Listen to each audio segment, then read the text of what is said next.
हे पुत्री विवाह हे पुत्री तेरा विवाह समस्त देवताओं में श्रेष्ठ विष्णु से करना निश्चित किया है। अब तुझे प्रसन्न हो जाना चाहिए। पिता की वचनों को सुनकर पार्वती मूर्छित होकर के पृथ्वी पर गिर पड़ी। जब उसे चेत हुआ तो वह अपनी प्रिय सखी के घर चली गई। सखी ने जब पार्वती को इस प्रकार दुख से कातर देखा तो वह बोली, हे पार्वती, तेरा मन दुख से व्यथित क्यों हो रहा है? तू मुझसे अपने हृदय की दशा वर्णन कर, मैं अवश्य ही तेरा दुख दूर करने का उपाय करूंगी। सखी ने शब्दों को पार्वती ने कहा, हे सखी, मेरे पिता ने नारद जी से कहा है कि मेरा विवाह भगवान विष्णु से करने को तैयार है, किंतु वास्तविक बात यह है कि मैं शंकर भगवान को अपना पति मान चुकी हूँ। यदि पिताजी विष्णु से मेरा विवाह रचाना चाहेंगे तो मैं अपने धर्म की रक्षा करने की इच्छा से अपने इस शरीर को अवश्य ही त्याग दूंगी।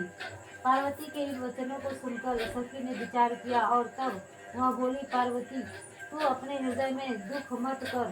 मैं तुझे ऐसी युक्ति बताती हूँ जिसके द्वारा तेरा विवाह निश्चय ही शंकर जी से होगा। तू मेरे साथ अपना घर त्याग कर वन को चल। मैं तुझे ऐसे गहन वन में ले चलूंगी जहाँ तेरे पिता तुझे ना पा सके। पार्वती जी ने अपनी सखी की उस सलाह को मान लिया और तब वह उसके साथ एक भयानक जंगल में जा पहुंची। मोबाइलिया को बेटा ना फ्लाइट मोड में कर दो, किसी का फोन नहीं आएगा। फ्लाइट मोड में करो और वीडियो चालू है ना।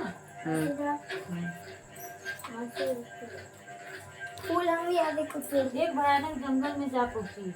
हिमालय को जब यह बात पता चला कि पार्वती घर से गायब हो गई है तो उसने अपने मंत्री और सरदारों सलाह की पार्वती की खोज में उन्हें चारों दौड़ा दिए। किंतु शांत होकर पूजा जब हो तो कथा सुनो। शांत होकर कायदे से पलथी मार के ढंग से बैठो इंसान की तरह। अगर नहीं सुनना है तो बाहर चले जाओ। और जो भी बोलेगा ना अब नहीं सही है, पूजा छूटूंगी तो बहुत छूटूंगी।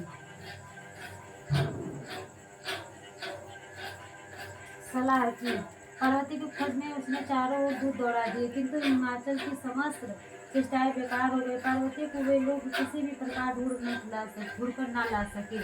तब शोकातुर होकर हिमाचल मूर्छित होकर पृथ्वी पर गिर पड़े। हिमाचल के साथियों ने किसी प्रकार उसके धीरज बनाया। तब हिमाचल स्वयं पार्वती की खोज में निकल पड़े। वे बन भटकने लगे, उनको तब बदन की सुध तक न रही। वे पार्वती की खोज करते हुए वनों में घूमने लगे। इधर पार्वती घर से निकलकर अपनी सखी के साथ एक बहुत बड़ी नदी के तट पर पहुंची। इसी नदी के तट पर आगे जाकर उन्होंने एक विशाल वन देखा। यह वन अति घना और भयानक था। नाना प्रकार के हिंसक पशु उस वन में वास करते थे। इसी वन में एक गुफा थी। पार्वती ने अपनी सखी के साथ उस गुफा में रहना प्रारंभ किया। पार्वती ने अन्न को त्याग दिया। वहाँ उन्होंने भगवान शंकर जी की एक रेत की प्रतिमा बनाई और उस प्रतिमा की आराधना करने लगी। उसी समय भादो मास के हस्त नक्षत्र युक्त तृतीया आ गई। पार्वती ने उस दिन भी शंकर जी का विधिवत पूजन किया, रात भर जागरण किया और शिव लीलाओं का वर्णन किया। पार्वती के उस महान तप को देखकर भगवान शंकर का सिंहासन हिल गया और इसी क्षण वे पार्वती के सम्मुख जाकर उपस्थित हो गए और बोले, हे वरानने, मैं तुझसे अति प्रसन्न हूँ, वर मांग। भगवान सदाशिव को अपने सम्मुख उपस्थित देखकर पार्वती का हृदय कमल खुल गया। मन चाह वर मांगने की बात सुनकर पार्वती ने कहा, हे महेश्वर, यदि आप मुझ पर प्रसन्न हैं और वर देना चाहते हैं तो कृपा कर मुझे अपनी पत्नी के रूप में स्वीकार कीजिए। मन चाहे वर को देकर शंकर जी अपने निवास स्थान को लौट गए। उसके बाद ही हिमालय पर्वत को ढूंढते हुए उसी वन में जा पहुंचे जहाँ पार्वती अपनी सखी के साथ रह रही थी। उन्होंने दूर से दो कन्या देखी। पास आने पर उन्होंने अपनी प्रिय पुत्री पार्वती को पहचान लिया।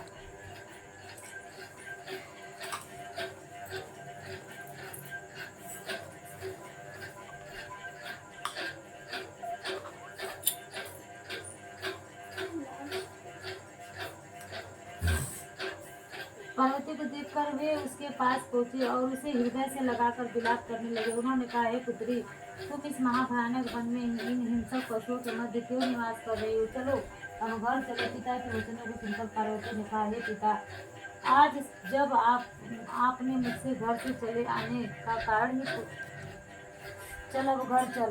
पिता के वचनों को सुनकर पार्वती ने कहा, हे पिताजी, आज जब आपने मुझसे घर से चले आने का कारण ही पूछा है तो आपको स्पष्ट बता देती हूँ कि मैंने तन मन से भगवान शंकर को अपना पति मान रखा है, किंतु जब आपने मेरा विवाह विष्णु से करना तय कर लिया तो मैं अपने धर्म की रक्षा को इस वन में चली आई थी। पार्वती की बात को सुनकर हिमाचल बोले, पुत्री, यदि तुमने भगवान सदाशिव को अपना पति स्वीकार कर लिया है तो इसमें मुझे तनिक भी आपत्ति नहीं है।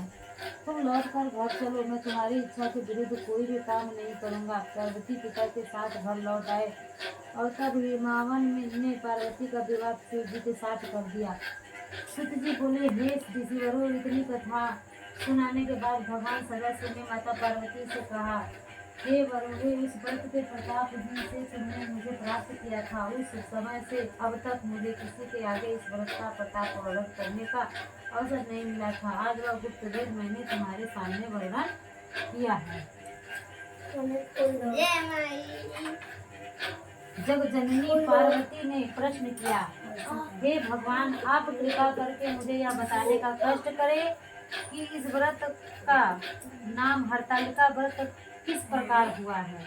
शिव जी बोले, क्योंकि तुमको तुम्हारी सखी हरण करके ले गई थी, इस कारण हरत धन आलिका मिलकर इस व्रत का नाम हरतालिका पड़ गया। पार्वती ने प्रश्न किया, हे परमेश्वर, अब आप कृपा करके इस व्रत को करने की विधि बताएं। यह भी बताएं कि महान व्रत के करने से किस प्रकार के फलों की प्राप्ति होती है। शिव जी बोले, हे वरानने, यह व्रत कन्याओं के लिए सर्वश्रेष्ठ है। जो कन्याएं उत्तम वर की प्राप्ति चाहती है वे इसको अवश्य करे। जो स्त्रियां आचरण सुहाग चाहती है वे इस व्रत को विधि पूर्वक करे। उनकी मनो इच्छा की पूर्ति करने वाला इसमें उत्तम और कोई व्रत नहीं है। केले के खम्भों का मंडप बनावे, उस मंडप में शिव और पार्वती की प्रतिमाओं की स्थापना करे, धूप दीप चंदन आदि से उस स्थान को युक्त करे, प्रतिमाओं में स्नान करावे, वस्त्र धारण करे, चंदन लगावे, फूल माला और रात्रि में जागरण करे, ब्रह्मचर्य व्रत धारण को करे। व्रत के दिन शिव लीला को पढ़े अथवा श्रवण करे। मन में ओम नमः शिवाय, ओम नमः शिवाय इस श्रेष्ठ मंत्र का जाप करे और एकाग्रचित होकर प्रार्थना करे। ब्राह्मण को गौ वस्त्र दक्षिणा देकर प्रसन्न करे। भोर होते ही पूजा की सामग्री को एकत्रित करके नदी में प्रवाहित करे।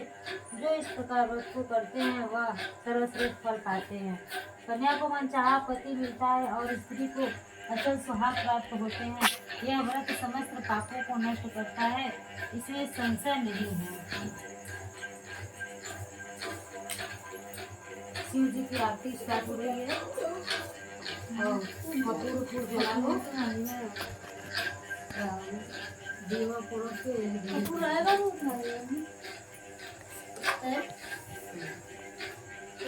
लिल्ली पलटी मार के बैठो, नहीं तो एकदम अच्छा देंगे। नहीं तो पूरा पूरा बनने आई है खाली दीवा में तेल डाल के अच्छे से बाबू खड़े होकर के वीडियो देखो। पलक ले रही हो, मेरे मोबाइल में है ना। मौसी काट के फिर से करे क्या? नहीं काटना मत, काय कोई दिक्कत है क्या? नहीं तो यार सही नहीं आ रहा एकदम। क्या करें? बंद करके फिर चालू करो।